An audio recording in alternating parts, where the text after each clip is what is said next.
உலகத்திலே மிகவும் கொடுமையான சட்டமாக கருதப்படுகின்ற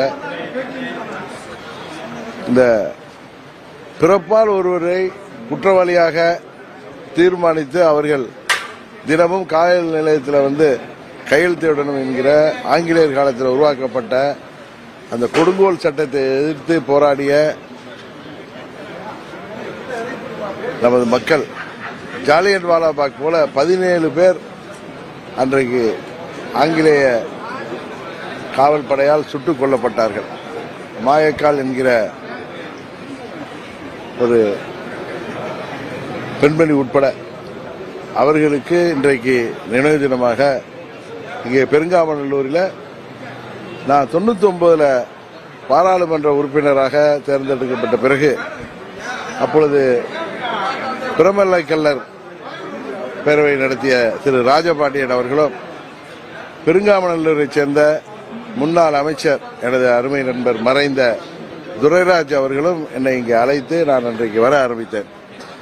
அப்பொழுது இங்கே பாராளுமன்ற உறுப்பினர் நிதியிலிருந்து இங்கே ஒரு மண்டபம், அதுபோல இங்கே ஆர்ச் எல்லாம் அமைத்து கொடுத்தோம். தொடர்ந்து அதன் பிறகு இந்த பகுதி அனைத்து அரசியல் கட்சிகளும் அந்த கைரேகை சட்டத்தை எதிர்த்து போராடிய டி நோட்டிஃபைட் ட்ரைப் என்று ஆங்கிலேயர்களால் உருவாக்கப்பட்ட அந்த கொடிய சட்டத்தை எதிர்த்து போராடி இன்னொரு அவர்களுக்கு நினைவஞ்சலி செல்ல எல்லா அரசியல் கட்சிகளும் ஜாதி மதங்களுக்கு அப்பாற்பட்டு எல்லா அமைப்புகளும் இங்கே அவர்களுக்கு வீர வணக்கம் செய்தது வழக்கமாக இருக்கிறது. அதன் அடிப்படையில் இந்த ஆண்டும் அம்மா மக்கள் முன்னேற்ற கழகத்தின் சார்பில் நாங்கள் அனைவரும் இங்கே அவர்களுக்கு வீராஞ்சலி செலுத்திவிட்டு செல்கிறோம்.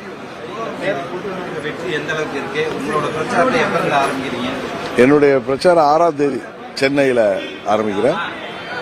தொடர்ந்து 21ஆம் தேதி வரை எனது பிரச்சார சுற்றுப்பயணம் வந்திருக்கும். அதில் ஏதாவது மாறுதல் வரும். ஏன்னா மாண்புமிகு பிரதம மந்திரி அவர்கள், மத்திய உள்துறை அமைச்சர் போன்றவர்கள் வரும்பொழுது அதற்கு தகுந்த மாதிரி எங்களுடைய சுற்றுப்பயணத்தில் மாடிஃபிகேஷன் இருக்கும். தேசிய ஜனநாயக கூட்டணி மாபெரும் வெற்றி பெறப் போகிறது.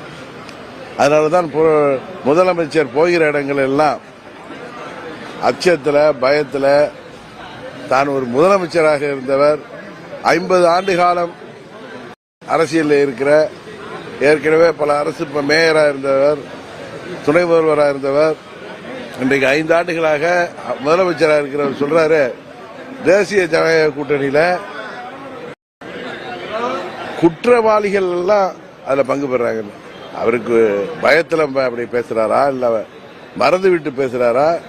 குற்றம் சாட்டப்பட்டவர்கள் என்பதற்கும் குற்றவாளி என்பதற்கும் உள்ள வித்தியாசம் கூட தெரியாமல் முதலமைச்சர் ஏதோ பேசுவது உண்மையிலேயே பயத்தின் உச்சத்தில் அவருக்கு தெரியுது. ஏன்னா ஏற்கனவே 2019, 21 எப்படியோ மக்களை ஏமாற்றி பிஜேபி தமிழ்நாட்டிற்கு வந்தால் ஆபத்து என்றெல்லாம் பூச்சாண்டி காமிட்டு ஆட்சிக்கு வந்தார்கள். 21க்கு பிறகு தேர்தல் வாக்குறுதிகளில் கிட்டத்தட்ட 80% மேல் முக்கியமான தேர்தல் வாக்குறுதிகள் எல்லாம் நிறைவேற்றாமல் மக்களை ஏமாற்றி இன்றைக்கு தமிழ்நாட்டு மக்களை பணபலத்தால் பணநாயகத்தால் வென்றுவிடலாம் என்று அவர்கள் பகல் கனவு கண்டு கொண்டிருக்கிறார்கள். உறுதியாக இந்த முறை கொடுங்கோல் திமுக ஆட்சி வீழ்த்தப்படும். மீண்டும் தமிழ்நாட்டில் மக்களாட்சி தேசிய ஜனநாயக கூட்டணி சார்பாக அனைத்து இந்திய அண்ணா திராவிட முன்னேற்ற கழக தலைமையில் உருவாகும். தமிழ்நாட்டில் சட்டம் ஒழுங்கு சரியாக பராமரிக்கப்படுகின்ற, இந்த போதை மருந்து புழக்கத்தை அடியோடு ஒழிக்கின்ற, மாணவர்களும் இளைஞர்களும் இன்றைக்கு போதை மருந்து புழக்கத்திற்கு அடிமையாகி விடுவார்களோ என்று வீட்டிலே உள்ள தாய்மார்களும் பெரியவர்களும் வயிற்றில் நெருப்பை கட்டிக்கொண்டு பெண் பிள்ளைகளை வெளியே அனுப்புவதற்கும் இன்றைக்கு அச்சமாக இருக்கிறது. வீட்டில் தனியாக இருப்பவர்களுக்கும் பாதுகாப்பு இல்லை. அதுபோல வெளியிலே செல்கின்ற மாணவர்கள், இளைஞர்கள் கஞ்சா, ஹெராயின் போன்ற போதை மருந்து தாராளமயமாக்கப்பட்டிருப்பதால் எங்க அவர்கள் எங்கே அதுக்கு அடிமையாகி விடுவார்களோ அந்த இளைஞர்கள் மாணவர்கள் என்று பெற்றவர்கள் மடியில நெருப்பை கட்டிக்கொண்டு இன்றைக்கு வீட்டில் பயந்து கொண்டிருக்கின்ற நிலைமைதான் இருக்கிறது. தாய்மார்களுக்கெல்லாம் 1000 ரூபாய் கொடுத்துட்டோம், மாதம் 1000 ரூபாய் கொடுத்துட்டோம், அதனால எங்களுக்கு தான் அவர்கள் வாக்கு என்று இவர்கள் கனவு கண்டு கொண்டிருக்கிறார்கள். உண்மையிலே தாய்மார்கள் எல்லாம் வெதும்பி போயிருக்கிறார்கள். எப்பெல்லாம் திமுக ஆட்சியை விட்டு போதோ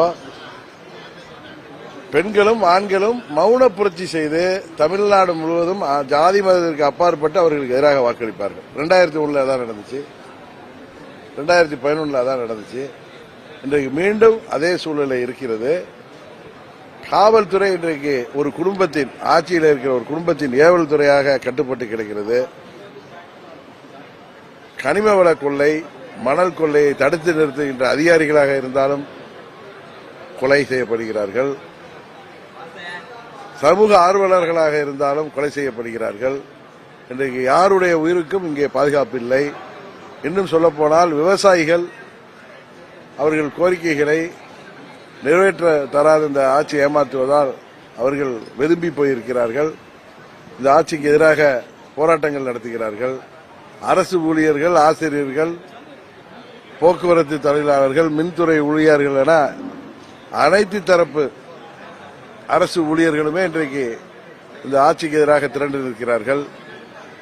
மருத்துவர்கள், செவிலியர்கள், இன்னும் சிறு குறு தொழில்கள் நடத்துபவர்கள், மின்கட்டண உயர்வால் பல தொழிற்சாலைகள் மூடப்படுகின்றன. பெரிய தொழில் செய்பவர்களும் இங்கே சட்டம் ஒழுங்கு கெட்டுக் கிடப்பதால் ரவுடிகள் ராஜ்யம் தலை தூக்கிவிட்டதால் இந்த ஆட்சியில யாருடைய உயிருக்கும் பாதுகாப்பு இல்லாத சூழ்நிலையில 5000த்திற்கும் 10,000த்திற்கும் கூலிப்படைகளை வைத்து கொலை செய்து விடலாம் என்கிற நிலை இருப்பதால் யாருடைய உயிருக்கும் இங்கே பாதுகாப்பு இல்லை. இன்னும் சொல்லப்போனா விவசாயிகளுக்கு கிட்டத்தட்ட 2000 தடுப்பணைகள் கட்டப்படும் என்று நிதி ஒதுக்கினார்கள். எத்தனை தடுப்பணைகள் கட்டப்பட்டிருக்கு என்பது தெரியவில்லை. மின் கட்டணம் உயர்ந்திருக்கிறது. மாதம் ஒருமுறை மின்சார மோட்டார்கள், மின்சார மின் கட்டணம் பதிவு செய்யப்படும் என்று எலக்ட்ரிக் மீட்டர்ல என்று சொன்னார்கள். அதுவும் செய்யவில்லை.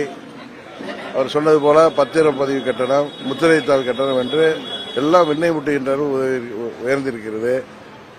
விவசாயிகள் மாத்திரமல்ல, அனைத்து தரப்பு மக்களும் இன்றைக்கு இந்த விலைவாசி உயர்வால் மக்கள் மிகவும் கடுமையாக பாதிக்கப்பட்டிருக்கிறார்கள். இவர்கள் உயர்த்தியிருக்கிற சொத்து வரியாக இருக்கட்டும், இவர்கள் இந்த 5 ஆண்டு காலத்தில் உயர்ந்திருக்கிற விலைவாசிக்கு மாதம் 10,000 ரூபாய் கொடுத்தால் கூட குடும்பங்களுக்கு அது ஈடு செய்ய முடியாது. அதனால்தான் சொல்கிறேன், இந்த ஆட்சி உறுதியாக முடிவுக்கு வரும். தமிழ்நாட்டில் மீண்டும் மக்களாட்சி உருவாகும். 200 தொகுதிகளுக்கு மேல் எங்கள் தேசிய ஜனநாயக கூட்டணி உறுதியாக வெற்றி பெறும். உரிய நேரத்தில் அறிவிப்பார்கள்.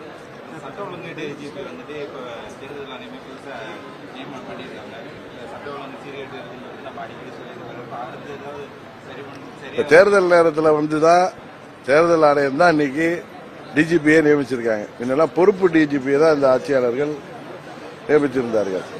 எல்லா துறையிலும் ஊழல் உங்களுக்கு தெரியும். ஒரு எடுத்துக்காட்டாக அன்றைக்கு அமலாக்கத்துறை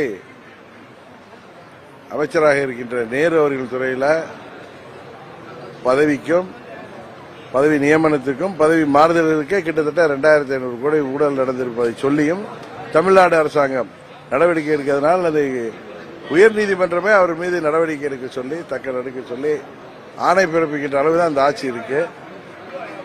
இந்த ஆட்சி முடிவுக்கு வரும் என்பதில் எந்தவித மாற்று கருத்தும் இல்லை. உறுதியாக நாங்கள் வெற்றி பெறுவோம்.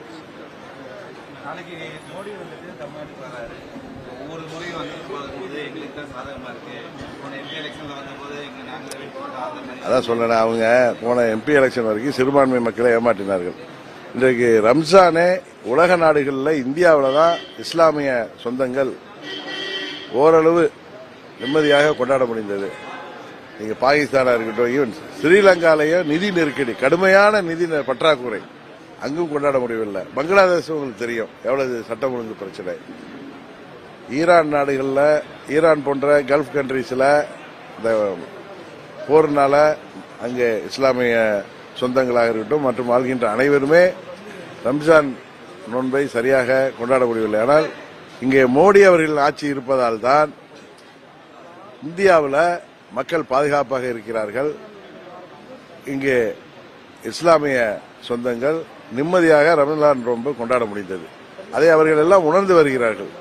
இன்னொன்று, இந்தியா முழுவதும் இன்றைக்கு ஒரு சில மாநிலங்களை தவிர மற்ற மாநிலங்களில் பாஜக தலைமையிலான தேசிய ஜனநாயக கூட்டணி ஆட்சி தான் நடக்குது. எங்கும் சிறுபான்மையினர்களுக்கு எந்த பிரச்சனையும் இல்லை. இவர்கள் பாரதிய ஜனதா கட்சி ஆட்சியில் தமிழ்நாட்டில் வாழ்கிற சிறுபான்மை மக்களுக்கு, குறிப்பாக இஸ்லாமியர்களுக்கு அவர்களால் பாதிப்பு வரும் என்று பொய் பிரச்சாரம் செய்து வந்தார்கள். கடந்த 12 ஆண்டுகளாக மோடி அவர்களின் ஆட்சி தொடர்ந்து இந்தியாவில் நடைபெறுகிறது. ஒரு சில மாநிலங்களை தவிர பல மாநிலங்களில் மோடி அவர்களின் ஆட்சி தான், பாஜக ஆட்சி, என்டிஏ கூட்டணி ஆட்சி தான் நடைபெறும். அங்கெல்லாம் சிறுபான்மையினருக்கு எந்த ஒரு மிரட்டலோ அச்சுறுத்தலோ பாதிப்போ கிடையாது. அதனால்தான் சொல்கிறேன், தமிழ்நாட்டில் வாழ்கிற சிறுபான்மை மக்கள் இனி திமுகவிடம் ஏமாற மாட்டார்கள்.